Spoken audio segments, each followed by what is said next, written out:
CPM Kozhikode ജില്ലാ കമ്മിറ്റിയിൽ നിന്നും ഒഴിവാക്കിയതിൽ പ്രതിഷേധം ശക്തമാകുന്നതിനിടെ നേതൃത്വത്തിന് കത്തുമായി മുതിർന്ന നേതാവ് PK ദിവാകരൻ രംഗത്ത്. സംഘടനാ പ്രശ്നങ്ങൾ പരിഹരിക്കണമെന്നാവശ്യപ്പെട്ടാണ് കത്ത് കൊടുത്തിരിക്കുന്നത്. രാഹുൽ സുരേഷ് കത്തിന്റെ വിവരങ്ങളുമായി ചേരുന്നു കോഴിക്കോട് നിന്ന്. പറയൂ രാഹുൽ. SKN വടകരയിലെ പാർട്ടിക്കുള്ളിൽ ഏറെക്കാലമായി ചില സംഘടനാ പ്രശ്നങ്ങൾ നിലനിൽക്കുന്നുണ്ട്. ഇത് പരിഹരിക്കണമെന്നാവശ്യപ്പെട്ടുകൊണ്ട് മുതിർന്ന CPM നേതാവായിട്ടുള്ള PK ദിവാകരൻ സംഘടനയ്ക്ക് കത്ത് കൊടുക്കുകയും ചെയ്തതാണ്. ആ പ്രശ്നങ്ങൾ ഇതുവരെ പരിഹരിച്ചില്ല എന്ന് മാത്രമല്ല, കഴിഞ്ഞ ദിവസം നടന്ന ജില്ലാ സമ്മേളനത്തിൽ PK ദിവാകരനെ ജില്ലാ കമ്മിറ്റിയിൽ നിന്നും ഒഴിവാക്കുകയും ചെയ്തിരുന്നു. അതിന് പിന്നാലെയാണ് കഴിഞ്ഞ ദിവസം മണിയൂരിൽ 50ഓളം പാർട്ടി അണികളുടെ നേതൃത്വത്തിൽ പരസ്യമായ പ്രതിഷേധങ്ങളിലേക്ക് കാര്യങ്ങൾ എത്തിയത്. ഏറ്റവും ഒടുവിൽ ഇന്ന് രാവിലെ 10 മണിക്ക്, അതായത് അല്പസമയത്തിനുള്ളിൽ CPM വടകര ഏരിയ കമ്മിറ്റി യോഗം ചേരാൻ പോവുകയാണ്. അതിന് മുന്നോടിയായിട്ടാണ് PK ദിവാകരൻ വീണ്ടും പാർട്ടി നേതൃത്വത്തിന് കത്ത് നൽകിയിരിക്കുന്നത്.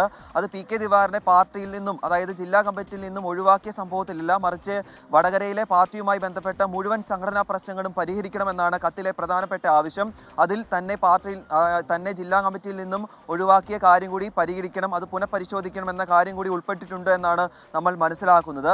അല്പസമയത്തിനുള്ളിൽ ചേരുന്ന ഏരിയ കമ്മിറ്റി യോഗത്തിൽ ജില്ലയിലെ പ്രമുഖ നേതാക്കൾ പങ്കെടുക്കും. എന്താണെങ്കിലും ഈ വിഷയവും, അതായത് PK ദിവാകരനെ പാർട്ടിയിൽ നിന്നും ജില്ലാ കമ്മിറ്റിയിൽ നിന്നും ഒഴിവാക്കിയ സംഭവവും ഈ പ്രദേശത്തുണ്ടായ മണിയൂരിലുണ്ടായ പരസ്യ പ്രതിഷേധം ഉൾപ്പെടെ ചർച്ചയാകുമെന്നാണ് നമുക്ക് ലഭ്യമാവുന്ന വിവരം. SKN.